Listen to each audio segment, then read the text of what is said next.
My name is Dave TV. My name is Dave TV. It's the 7th of November 2015. It's my sister's birthday. So happy birthday, sis. She was actually born a year and 9 months after me. So from between November and February, when my birthday is, we actually catch up. She catches up to me. She's only technically 1 year below me in age. I'm not going to give you my age. You can guess what that is. It's old. I'm old. I'm in the demographic that still listens to WTOP and WMAL. But anyway, she catches up to me for 1 year. Then I bounce 2 years ahead of her in February. So happy birthday, sis. So anyway, this morning I'm listening to and watching The Avengers, the complete Emma Peel mega set, which is great, but I hate the packaging of this thing. These discs are all stacked in here and they're a pain, but that's one of my favorite shows of all time. And I love the black and white ones especially because they're a little bit more science fiction-y. You know, the color ones that came along, I think in '67 or something, they were like a little more silly. Oh, we got color. Let's do some crazy stuff. Anyway, this is the Washington Post. This is my paper. Look at this. This is disgusting, isn't it? People give me... I go to Starbucks. There's a Starbucks 5 minutes away from here. I go to Starbucks. I pick up newspapers. You know, there's a lot of people that just leave their... They buy the Wall Street Journal or the New York Times and they just leave it there. You know, they don't want to take it home. I guess they're embarrassed. So I'll pick those up. I got a friend who gives me papers. I subscribe to the Post. So I just have my pile of papers here, and it just gets bigger and bigger. And some days I just say, I got to catch up and get through some of this stuff. So anyway, look at this. The Washington Post 2016 calendar. Okay, that's fine. That's cool. You know, one thing they don't do is they don't put a little hole in it. You know, you would think they would perforate a little hole in it so that you could put a little thumbtack and hang it, you know, on your wall. But they don't do that. Why don't they do that? Every calendar, almost every single calendar you get has a little hole in it there. Why don't they... Jeffrey Bezos... Oh, dear. I put this in the... It's wet there.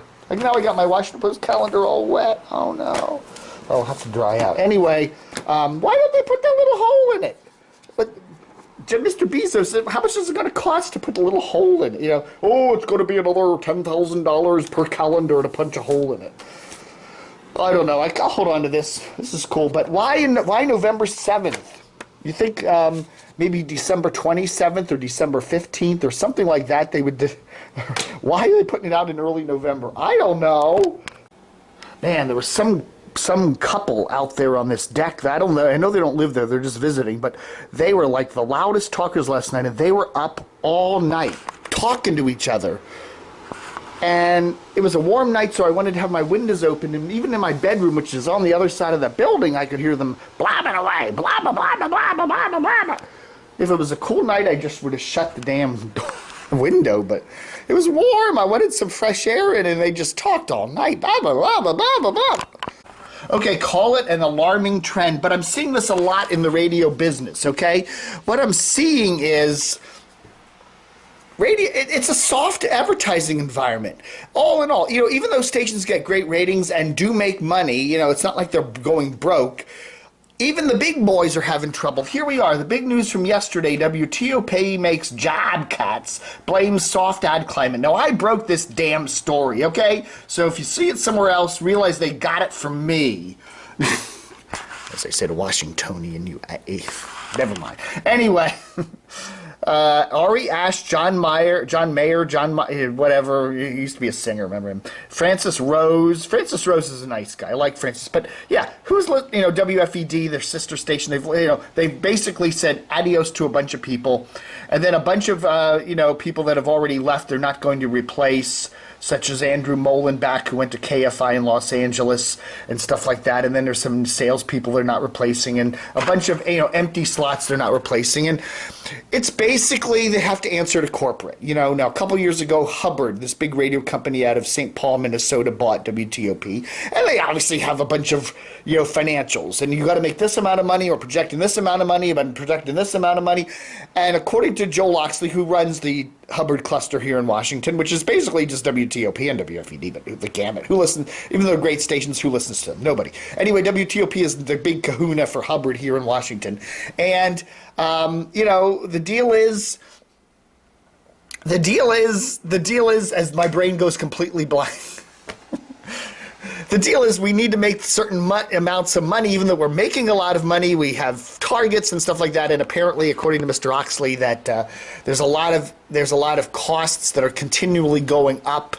You know, I guess health insurance and stuff like that, you know, electricity, maintenance of all the equipment, rents, this kind of thing.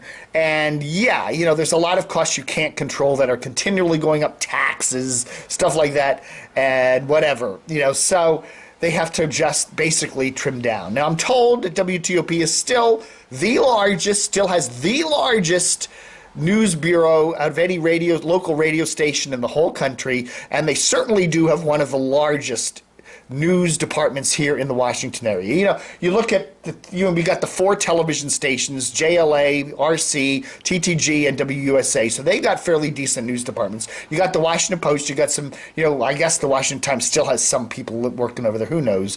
And then you got WTOP, and then WMAL to a lesser extent. They do have a news department. I know Bill Hess has tried to build it up over there, but, you know, you got it. But anyway, you got to wonder. Then I'm also, you know, interesting other little story we did yesterday, the same thing at Radio 1.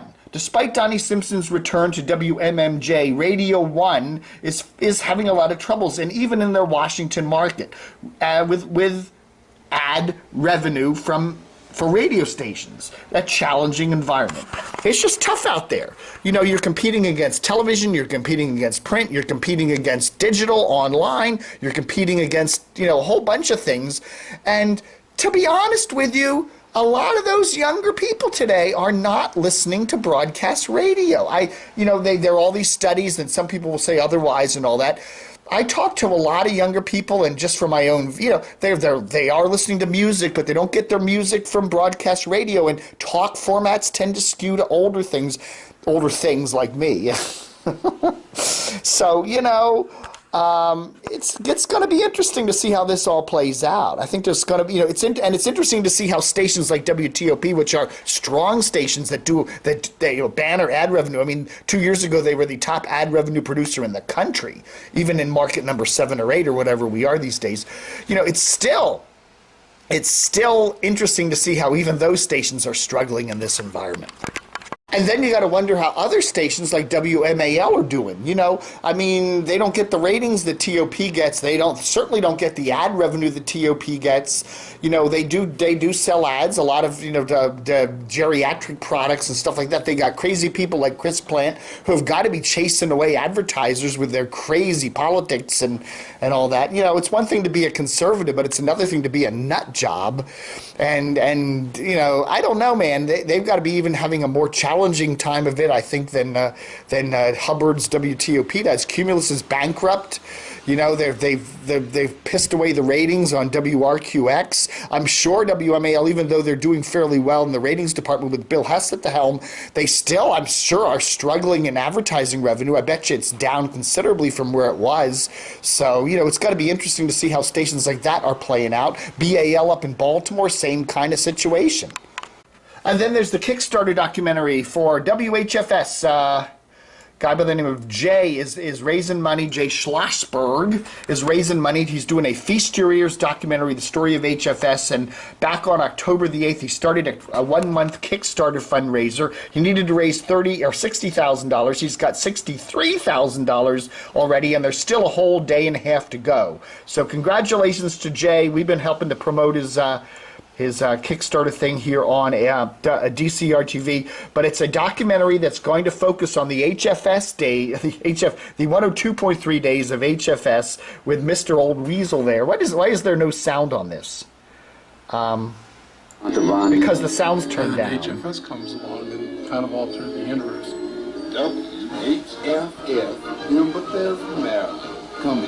Anyway, he's raising some money for a documentary there. That'll be very cool. I don't know. My suggestion to Jay is it's a great idea, but I think, you know, why not take the story national? There's a lot of other stations like HFS in other markets. those underground radio stations of the late 60s and early 70s. You can find them in other places too. Why not do a story on all that? Lead with HFS as the prime example, but work in stations in New York and LA and San Francisco and play cool places that had cool radio in the 60s and 70s, just like HFS, where, freeform, play your own kind of music, but the DJs were given freedom. I think it would be better for him if he would work that into more of a national stance and then make, give a national appeal to his documentary. Right now, his documentary, it's a great idea and all that, but it's going to be a tiny little pond of just the, Washington people. I would like to see Jay maybe expand this a little bit and get into more of a national scheme of things. Lead off with HFS and use that as the primary example, but try to make it more of a national kind of thing of, hey, there was once cool radio back then. Now the evil corporate giants have snuffed it all out. You get my drift? And then, of course, I've gotten already gotten phone calls. No, I haven't, but anyway, because I haven't even posted this video yet. Why aren't you wearing camo pants today? Hey, it's time for change, right? I'm never wearing camo pants again. No, I'm not doing that. I just decided today, I got a whole bunch of pants. Now, these are actually Army-ish pants. If you can tell, they're kind of a military, there's an olive color to them. So they do have kind of a military-esque feel about them, and they fit great. And they're wonderful pants, and they've been sitting in my closet, and I always go, I need to maintain my identity when I'm out in public, and the camo pants is kind of my signature. But today I thought it's kind of cool and drizzly out there, and I need the long pants. And I do have a lot of camo pants I could have worn today, but these are great pants. I love them. Got them at Target back in 07 or so. Well, I actually got them on the internet, but that's when they sold them. But they're not camo pants, but they are kind of olive drab. And they'll just have to suffice. So anyway, time for a change. All right, folks, thanks for watching Dave TV on the 7th of November, 2015. Buckham Dano.